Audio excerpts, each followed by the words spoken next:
Robert Maudsley has been dubbed the most dangerous serial killer in Britain for his horrific crimes and is considered such a risk he will remain isolated in an underground cell until he dies.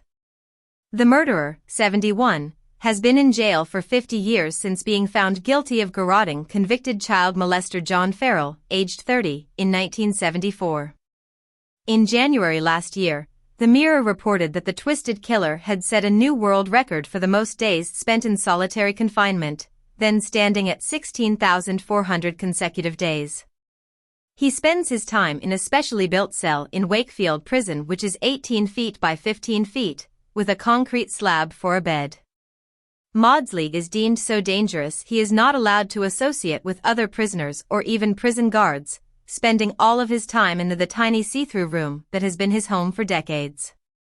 He earned his nickname Hannibal the Cannibal amid the grisly claim he had dug a spoon into the brain of one of his victims, which he denies. The killer's cell has large bulletproof windows, with a table and chair made of compressed cardboard.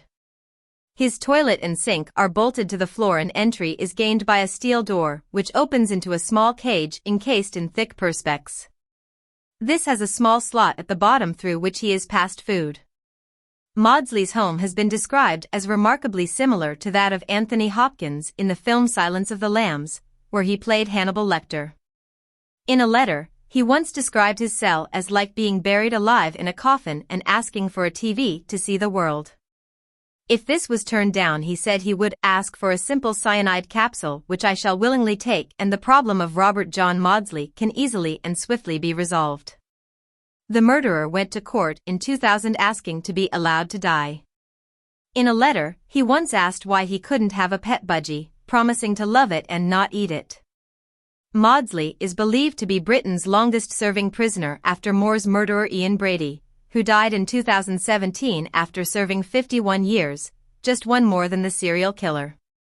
One of 12 children, he was taken into care when he was still a baby. He spent his early years living at Nazareth House, a Catholic orphanage in Merseyside. When he was 8, Maudsley's parents came to take him and his siblings home, and he was subjected to years of violent abuse.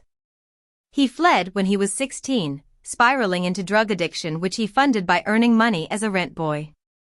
A client of his, John Farrell, was the first man he murdered in 1974. Maudsley garroted him after he showed him photographs of children he had sexually abused. The murder was so violent police nicknamed the victim Blue because of the color of his face.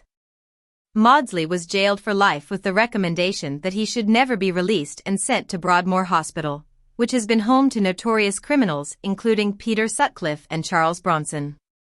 In 1977 he and fellow prisoner David Cheeseman barricaded